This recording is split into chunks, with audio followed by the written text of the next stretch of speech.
కుర్చీలో కుదురుకోకముందే రాళ్ళ నువ్వడిగిన రాష్ట్రం వచ్చింది, నీకు కావలసిన కుర్చీ దొరికింది, మరి మా సంగతేంటంటూ అప్పుడే డిమాండ్లు నిరసనలా. విడుదలైన రోజే ఏం బాలేదంటూ పెదాలు విరిచేయడానికి ఇదేమన్నా 2.5 గంటల సినిమానా?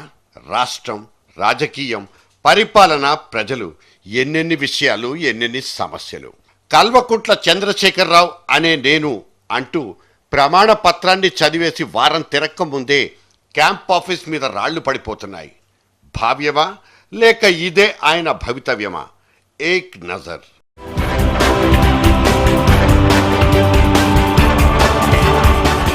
This fragile man made it at last అంటూ జయ జయధ్వానాలతో కీర్తించుకున్న అశేష తెలంగాణ ప్రజానీకాన్ని కేసీఆర్ అప్పుడే మర్చిపోయారా? ఇదెంత మనస్సు లేని మాట, వినడానికే బాలేదు. ఇదే తెరాస చేతిలో ఘోర పరాజయాల్ని చవిచూసిన కాంగ్రెస్, తెలుగుదేశపోళ్లతో సహా కొన్ని రాజకీయ పక్షాలు పాల్పడిపోతున్న విమర్శలకు ఇప్పటికిప్పుడే ఆ కేసీఆర్ దిగొచ్చి సమాధానాలు చెప్పాలా? ఏం జరిగిపోయిందని ఇన్నేసి అభాండాలు. గురువారం నాడు తెలంగాణలోని 3-4 జిల్లాల్లో జరిగిపోయిన రైతుల ఆందోళనల్ని భూతద్దాల్లో చూపించుకున్న కొన్ని పత్రికల మీద తెరాస కాంపౌండ్లో ఆగ్రహాలు వ్యక్తమవుతున్నాయి. కేసీఆర్ కొలువులోకి, అదే కేసీఆర్ కోటరీలోకి చేరిన వాళ్లంతా తమ నాయకుడి మీద పడిపోతున్న విమర్శలకు ప్రతి విమర్శల దాడి చేయరే అంటే అక్కడ కూడా ధీటైన సమాధానాలు లేవు. మొక్కుబడిగా ఖండించిన మాటలే తప్ప ఈ ఈటెల సౌండ్ బాక్స్లో నుంచి పదునైన మాటలే కరువయ్యాయి. ₹1,00,000 పైన ఉంటే మిగతాది వాళ్ళే కట్టుకుంటారని చెప్పినాం. ₹5 లక్షల లోన్ ఉన్న రైతు ఉంటే ₹1,00,000 ప్రభుత్వం కడుతుంది, 4 లక్షలు వాళ్ళు కట్టుకుంటారు. అంత క్లారిటీ ఇచ్చిన తర్వాత ఎందుకు కన్ఫ్యూజన్స్ మీకు? ఏం బాధ మీకు? ఇంతకీ విషయమేంటి? రైతుల రుణమాఫీ వ్యవహారంలో కేసీఆర్ ఆడిన మాట తప్పారన్నది పదే పదే వినపడుతున్న మాట. తన రుణమాఫీ వాగ్దానాన్ని సగానికి సగం కత్తిరేసి కేసీఆర్ పాల్పడ్డ సెల్ఫ్ సెన్సార్లకు డబుల్ స్పీడ్లో శాపనార్థాలు పడిపోతున్నాయి.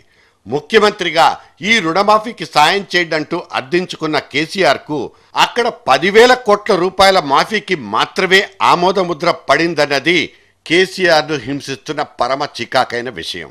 మొత్తం రుణాల్ని మాఫీ చేయాలంటే కమ్సే కమ్ 25,000 కరోడ్, అదే 25,000 కోట్ల రూపాయలు అవసరమవుతాయి. అంత మొత్తం మేమివ్వలేమంటూ ఆ బ్యాంకర్లు చేతులెత్తేసినందుకే అయ్యవారు తానిచ్చిన హామీని సగానికి సగం తెగనరికి 12,000 కోట్లకు కుదించి పోయిన సంవత్సరం తీసుకున్న అప్పులకు మాత్రమే తన హామీ వర్తిస్తుందని తెలివిగా చెప్పారంటూ సెటైర్లు పడుతున్నాయి. ఇక ఈ మాట తప్పడమే మా ఆయుధం అంటూ ప్రతిపక్షాలన్నీ కూడబలుక్కున్నాయా? నిన్నట్నుంచి ఇదంతా ఒకటే సొద. అప్పుల బాధను తట్టుకోలేక ఏ వ్యక్తి చచ్చినా దానికి పూర్తి బాధ్యత కేసీఆర్ అని మరొకసారి సందర్భంగా నేను తెలియజేస్తూ, పూర్తి బాధ్యత వహించడమే కాదు, దానికి సరి అయినటువంటి తగిన మూల్యం కూడా చెల్లించక తప్పదని కూడా మరొకసారి సందర్భంగా నేను తెలియజేస్తూ, ఎట్టి పరిస్థితుల్లో మేనిఫెస్టో మీరు ఏమి పార్టీ పరంగా విడుదల చేసినటువంటి మేనిఫెస్టో మొత్తంగా మీరు అమలు చేయాలని మరొకసారి సందర్భంగా డిమాండ్ చేస్తాం. అవును, మరి ఎన్నికల్లో ఇచ్చిన హామీలకు కట్టుబడి నిలబడ్డం గెలిచినోళ్ల కనీస బాధ్యత. ఏవైనా సరే అటువంటి హామీల్ని నెరవేర్చాల్సిందే. ఇందాకే అందిన వార్త, యూపీ ముఖ్యమంత్రి అఖిలేష్ యాదవ్ తన ఫ్రీ ల్యాప్టాప్ పథకాన్ని అటకెక్కించేశారని.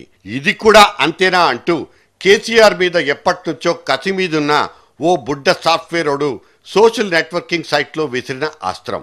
మొత్తం మీద ఈ రుణమాఫీ వ్యవహారం చిలికి చిలికి గాలివానైంది. 2వ దఫా బ్యాంకర్లతో సమావేశమై ఈ విషయాన్ని ఒక కొలిక్కి తీసుకొచ్చే పనిలో పడ్డారు ముఖ్యమంత్రి కేసీఆర్.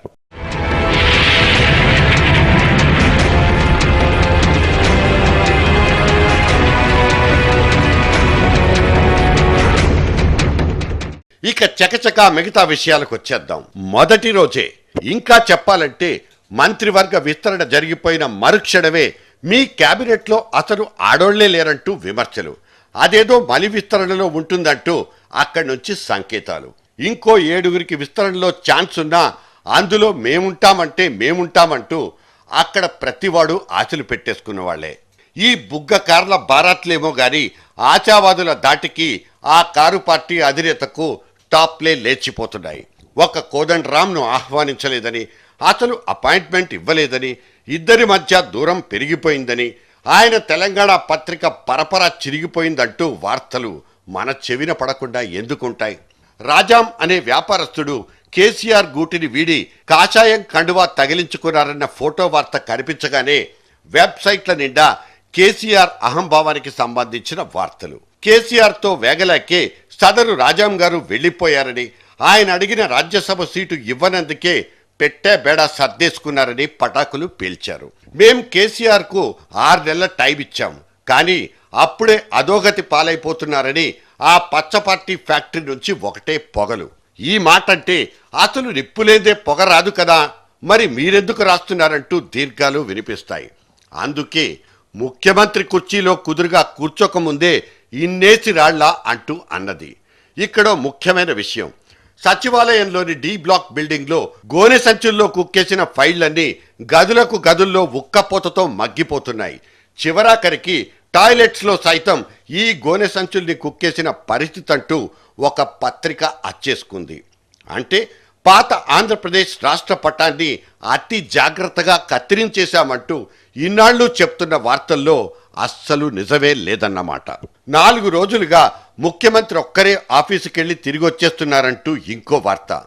ఇటువంటి నేపథ్యాల్లో అప్పుడే ఇన్నిన్ని విమర్శల, ఈ విమర్శలకు మళ్ళీ వింత వాదనలా? కాస్త ఊపిరి పీల్చుకోనివ్వండి. Let him breath.